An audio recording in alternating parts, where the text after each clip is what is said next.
최근에요. 독일, 일본에서 한국은 끝났다라는 주장들이 유명 유튜버나 또 경제학자, 언론 등에 의해서 계속 제기되고 있습니다. 자, 허접한 나라도 아닌 우리보다 훨씬 잘 사는 우리 이상인 독일, 일본에서 나오는 이런 주장의 근거가 뭔지 알아보겠습니다. 먼저 일본의 한 경제지에서 한국의 경제 성장률이 내리막길만 남았다. 인구 감소가 노동력 감소로 되어가면서 성장이 어렵다. 일본보다 더 극심한 수준으로 빠르게 전개되고 있고, 그리고 25년 뒤에는 한국이 GDP 15위 이하로 추락할 거다. 그래서 2년 전에 일본의 경제지 머니원에서 한국은 끝났다라는 기사가 보도됐어요. 그래서 한국 언론에서 중국 경제를 놓고 피크 차이나 중국이 정점을 넘어서 경제가 추락하고 있다, 이런 보도를 많이 하는데 한국이 다른 나라를 걱정할 때가 아니다. 그래서 한국의 경제신문에서조차도 한국은 끝났다.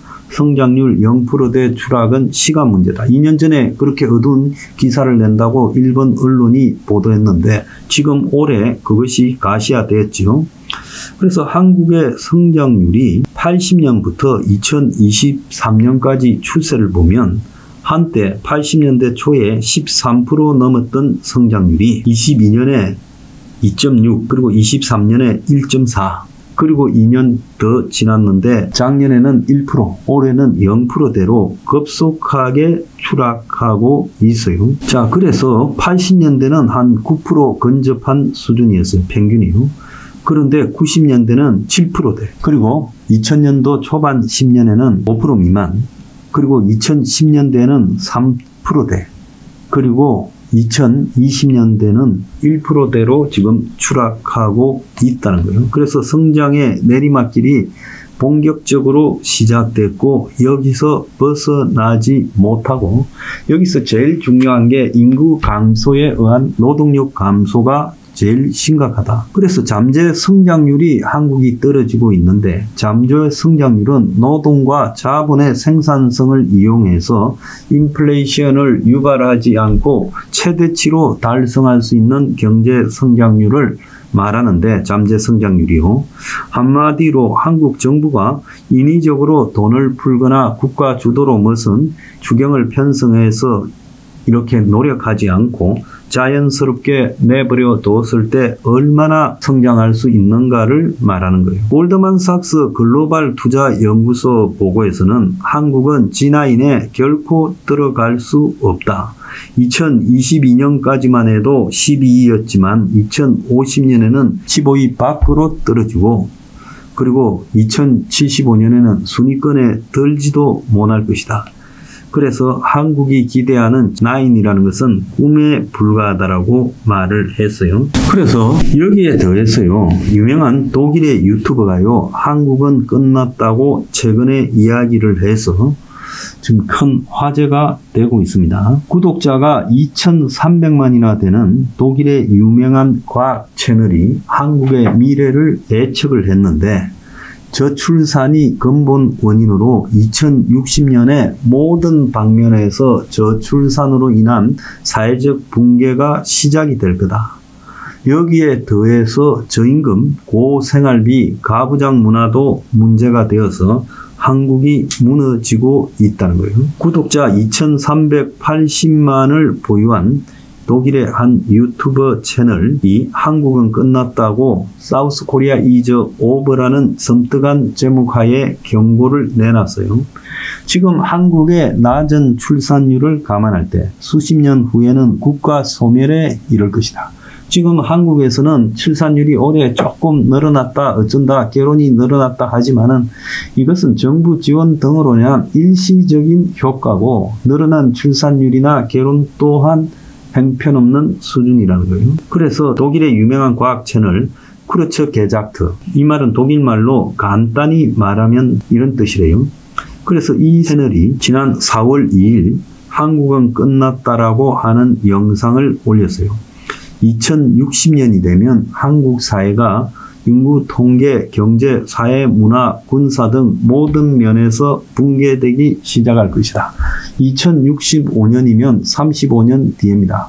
제가 만약에 건강이 괜찮은 사람이라면 살아 있을 수도 있는 시간에 한국은 끝날 거다라고 지금 이야기를 했어요. 그래서 국가로서 사실상 유지가 되기 어려운 상황이다라고 말했는데 한국 소멸의 핵심 원인으로 낮은 출산율을 꼽으면서 크루처 게자악트는 한국은 수십 년 동안 인류 역사상 전례 없는 출산 위기를 겪고 있고 돌이킬 수 없을 걸로 보이고 그래서 그 지점이 이미 왔다는 거예요. 그래서 2023년 기준으로 합계 출산율이 역사상 최저인 0.72를 기록했어요. 그러면서 출산율이 지금처럼 유지된다면 한국은 35년 만에 1600만 명이 사라져서 2060년에는 인구 3400만이 될 거다.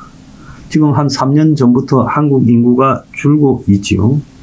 그런데 2060년에는 인류 역사상 가장 연로한 국가가 돼서 25세 미만 인구는 10명 중 1명이고 대부분 중고령 인구가 될 거다. 그래서 한국이 저출산에 빠지게 된 이유도 지적을 했는데요. 크루처 게자악트는 한국은 기록적으로 빠르게 전쟁의 빈곤 속에서 벗어났지만 고유한 일 중독성, 극한 경쟁 문화가 생겼고 그럼에도 불구하고 OECD 회원국과 비교했을 때 임금은 낮고 생활비는 높다. 한마디로 삶이 굉장히 외관상의 수치에도 불구하고 팍팍하다.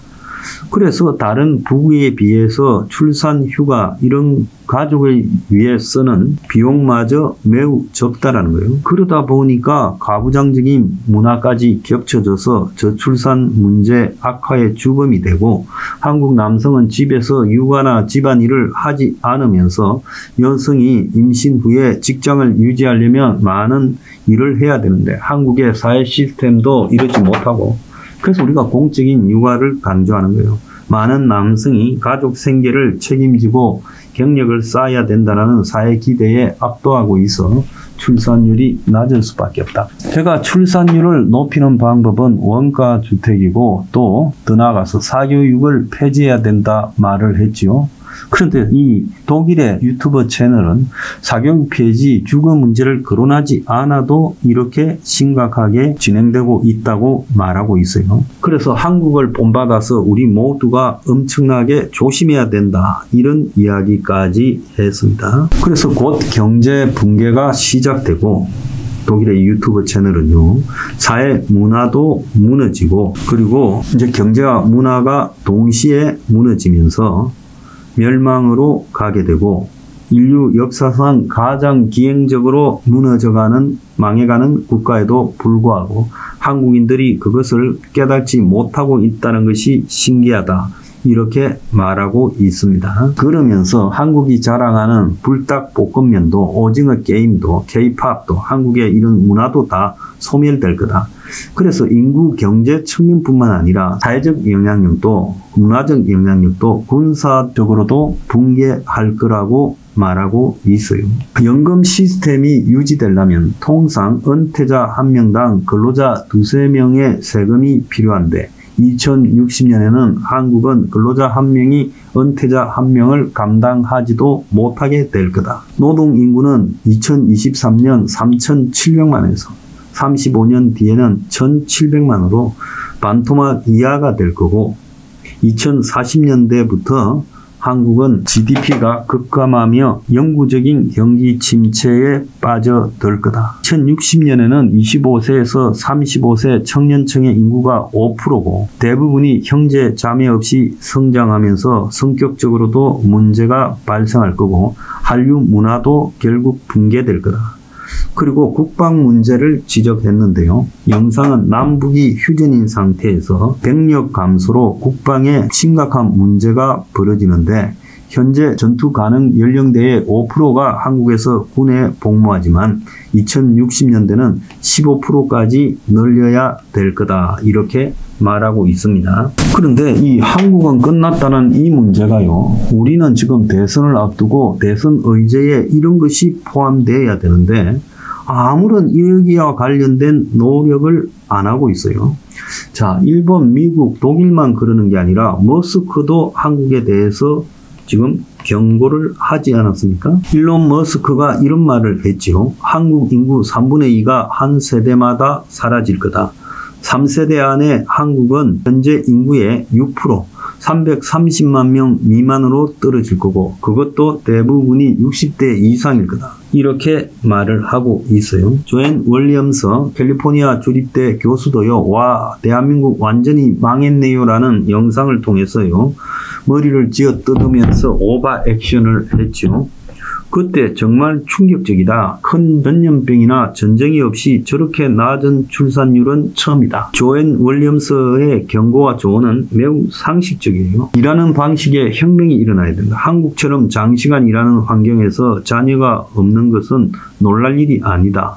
고강도 노동이 한국의 사회를 약화시키고 있고 한국 여성은 남성보다 집안일 8배, 자녀 돌봄은 6배 더 많이 하고 있다. 쿠르트 게자트에서 분석한 부분에요. 지금 제가 언급을 안 한 것은 부동산 가격이 높다, 사교육비가 높다, 복지 지출 비중이 OECD 최저 수준이다. 이런 이야기도 들어있고 임금이 낮고 생활비도 높다라는 말도 들어있습니다.